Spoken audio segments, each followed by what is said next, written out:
도대체 왜 이런지 정말 이해가 안 돼요. 기재부, 특히 기재부가 주로 이런 걸 하는데, 한번 하나씩만 좀 보십시오.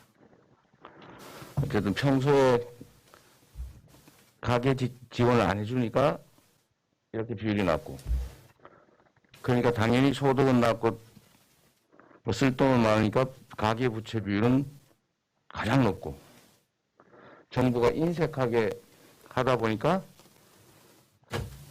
괜히 공연히 국가 부채 비율은 낮게 유지하고, 그리고 이번 코로나19 극복 과정에서는 이렇게 쥐꼬리만큼 지원해가지고 이 차이만큼 국민들이 고통받게 됐다. 우리 야당에서도 우리 윤석열 후보님도 자꾸 퍼주기 하자는 거냐 이런 말씀 그만하시고 전에 50조 원 대통령 되면 지원하겠다 이렇게 말씀하시는데 반대로 얘기하면 대통령 안 되면 지원 안 하겠다 하는 것은 아니지 않겠습니까? 내년에 어차피 지원하려면 대통령이 되셔가지고 지원하려면 이번 예산에 편성을 해놔야 됩니다. 어차피 재원을 또 마련해야 됩니다.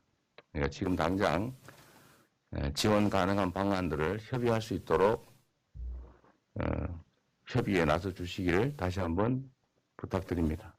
코로나19 상황이 발생해서 방역을 위해서 국가 경제가 유지되고 살아남기 위해서 비용을 지출해야 될 때도 가계와 소상공인 이게 다 떼는 기고. 그래서 국가 부채 비율은 50%도 안 되게 낮게 유지하는 이런 정책으로 국민이 어떻게 살겠습니까? 그러니까 회복을 해도 경제는 대기업, 글로벌 디지털 기업들만 살아나서 무슨 초과 세수가 뭐 수십조 원이 발생하는데 이 현장에 있는 소상공인들 또 무슨 프리랜서 또 한계 노동자들 여기 그냥 죽을 지경이 되지 않았습니까? 이 정책 바꿔야 됩니다, 이거. 미디어 오늘 다시 또 이제 오미크론 등의 이제 변이 바이러스 출현으로 또 확진자 수가 늘어나고 또 앞으로 감염 위험이 커지고 있기 때문에 부득이 방역 방침이 좀 강화될 수밖에 없는 상황이 된 것 같습니다. 코로나19 때문에 고통받는 우리 국민 여러분께 정말로 송구하다는 말씀드리고 우리가 이 새로운 위기를 또 어떻게 극복해 나갈지에 대해서 지혜를 모아가겠지만 이번에는 정부의 역할을 좀 더 강화해야 되지 않느냐 하는 생각을 합니다. 그래서 몇 가지 오해들이 있기 때문에 저희가 자료를 보여드리려고 합니다. 우선 첫 번째로 보면 작년부터 올해까지 코로나19를 극복하는 과정에서 소위 K방역으로 전 세계에 우리가 호평을 받았는데 그건 정부의 부담보다는 결국 일선의 우리 국민들의 부담으로 희생으로 만들어낸 성과라는 생각이 듭니다. 자, 하나 예를 하나 들어보면 전 세계적으로 국제적으로 비교를 해봤습니다. 가계 직접비 지원은 소위 이제 전 국민들에게 지원한 현금성 지원액은 우리나라는 GDP 대비해서 1.3%에 불과합니다. 1인당 한 49만 원, 8만 원 이 정도에 불과하죠. 일본이 최근에 다시 추가 지원을 시작했는데 그건 빼고도 1인당 100만 원을 초기에 이미 지원했고 그 후에 지원된 것들을 합치면 훨씬 더 많을 겁니다. 뭐 미국은 비교할 바가 없죠. 우리나라의 5배. 미국이 잘 사니까 그런 거 아니냐 이런 얘기는 사실은 전혀 근거가 없는 거죠. 이건 GDP 대비 비율이 그렇다는 겁니다. GDP. 그 국가 총생산 대비 얼마나 국민에게 직접 지원했냐. 정말 터무니없이 적은 금액이죠. 그 외에도 이제 재정 지원 규모를 한번 봐봤습니다. 그러니까 평소에 지출하던 거에 비교해서 코로나19 때문에 국가 지출이 얼마나 늘었느냐. 이거 정말 쥐꼬리입니다, 쥐꼬리. 정부가 자기 책임을 다하지 않은 거죠. 다른 나라들은 돈이 나와서 이렇게 한 게 아닙니다. 결국은 이 평균치가 한 10몇 % 될 텐데 이만큼을 국가가 부담해야 될 거를 결국 국민 개개인이 부담시킨 겁니다. 약 10%만 봐도 5% 정도면은 얼마입니까? 이게 520, 100조. 100조 원의 국가가 부담해야 될 방역 비용을 우리 국민들이 부담시킨 겁니다. 그래서 국민들의 빚이 늘어날 수밖에 없는 구조예요. 그러면 이게 뭐 나라 살림이 어려워서 그러냐? 한번 보여드리겠습니다.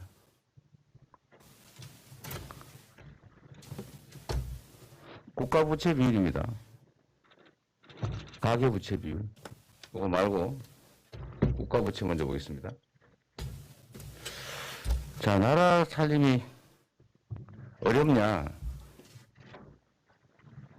뭐 일본은 좀 특이한 케이스라고 빼죠. 뭐 이탈리아도 빼고 평범한 나라들 평균적으로 110%가 넘습니다. 2천조 원 대비하면 100%면 2천조 원이죠. 우리나라 이거 아직 45% 작년에 좀 추가 지출했다고 치고도 45.7%에 불과합니다. 이거 숫자 낮다고 칭찬받지 않습니다. 아무 문제 없어요. 100% 넘었다고 해서 무슨 특별히 문제가 생기느냐? 그렇지 않습니다. 이 차이만큼이 결국은 이렇게 만든 겁니다. 가계부채 비율이 높다.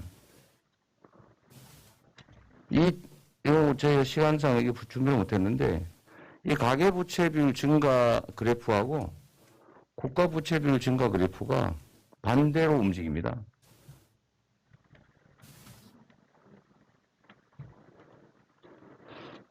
이 차이만큼을 결국은 국가가 부채비를 줄인 거고 이 차이만큼을 우리 국민들이 빚으로 안고 있는 거예요. 개인 부채는 시간이 지나서 못 갚으면 파산합니다. 근데 국가 부채는 이월이 가능하죠. 그리고 국가 부채와 대외 부채는 다른 겁니다. 외국에 빚을 지고 있으면 나라가 위험할 수 있는데 그것도 외국 평균치 정도라면 우리가 경제 선진국이기 때문에 외국 선진국 평균치 정도만 해도 별로 문제가 없는 거죠. 그런데 반대 아닙니까? 반대. 이 숫자를 유지하는 게 무슨 의미가 있어요? 그래서 국가부채는 예를 들면 국가부채가 늘어난다라고 하면 그 채권이 국내에 있습니다. 국민 또는 기업들이 채권을 가지고 있고 국가부채를 지기 때문에 한 나라로 따지면 왼쪽 주머니 오른쪽 주머니 같은 거죠. 대외부채, 국외부채하고 일부러 야당이나 이런 보수 언론에서 왜곡 혼동을 시켜가지고 빚 많으면 큰일 난다 이러면서 지출을 줄이고 있는 거죠. 근데 이 국가부채 비율과 가계부채 비율 상관관계는 어디서 발생하느냐? 여기서 발생하죠.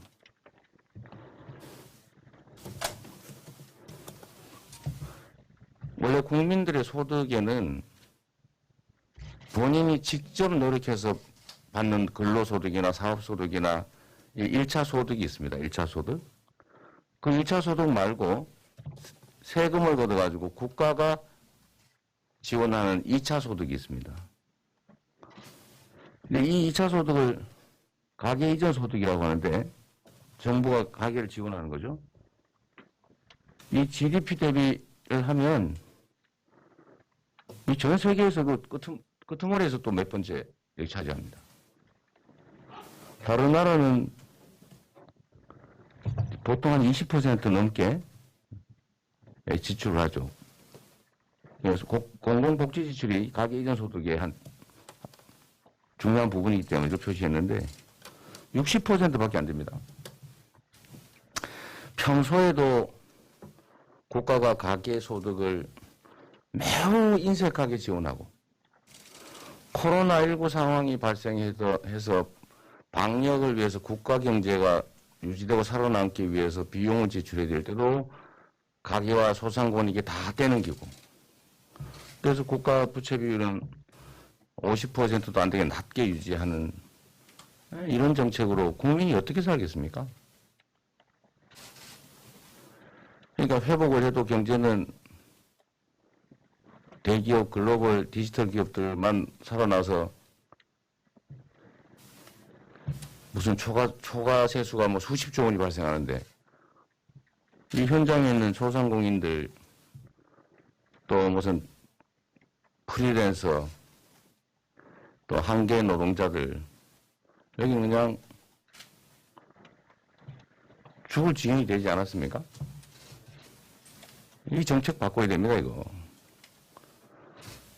나라 전체 경제 규모가 커지는 것도 중요한데 같이 살아야 되는 거 아니겠냐 그런 생각이 듭니다. 같이 살아야 될 뿐만 아니라 공동체 전체를 위해서 왜 특정 힘없는 그룹을 희생을 시키느냐. 그래서 이번에 2차 다시 이제 방역이 강화돼서 우리 국민들이 피해를 입게 될 때는 지금까지와는 다르게 전 세계가 작년에 했던 것처럼 어떤 조치에서 국민들이 피해를 입게 된다면 그 피해를 완전하게 보상을 해서 이거 뭐 방역 지침을 강화해도 손해가 전혀 아니다. 우리 어느 나라들처럼 방역 지침이 강화돼서 보상 또는 지원이 시작되면 오히려 더 낫다. 평소보다. 이렇게 생각할 수 있을 정도로 정부의 전폭적인 지원이 있어야 되겠다는 생각이 듭니다. 우리 당도 정부와 당정 협의를 할 때 이 점을 좀 확실하게 좀 요청하고 관철을 할 수 있게 되기를 바랍니다. 이제 국민들의 희생으로 국민들의 피땀으로만 국가 과제를 해결하는 그런 상태를 좀 벗어날 필요가 있겠다는 생각이 듭니다. 도대체 왜 이런 지정을 이해가 안 돼요? 기재부, 특히 기재부가 주로 이런 걸 하는데 한번 하나씩만 좀 보십시오. 어쨌든 평소에 가계 지원을 안 해주니까 이렇게 비율이 낮고 그러니까 당연히 소득은 낮고 뭐 쓸 돈은 많으니까 가계 부채 비율은 가장 높고 정부가 인색하게 하다 보니까 괜히 공연히 국가 부채 비율은 낮게 유지하고 그리고 이번 코로나19 극복 과정에서는 이렇게 쥐꼬리만큼 지원해가지고 이 차이만큼 국민들이 고통받게 됐다. 우리 야당에서도 우리 윤석열 후보님도 자꾸 퍼주기 하자는 거냐 이런 말씀 그만하시고 전에 50조 원 대통령 되면 지원하겠다 이렇게 말씀하시는데 반대로 얘기하면 대통령 안 되면 지원 안 하겠다 하는 것은 아니지 않겠습니까? 내년에 어차피 지원하려면 대통령이 되셔가지고 지원하려면 이번 예산에 편성을 해놔야 됩니다. 어차피 재원을 또 마련해야 됩니다. 그러니까 지금 당장 지원 가능한 방안들을 협의할 수 있도록 협의에 나서 주시기를 다시 한번 부탁드립니다.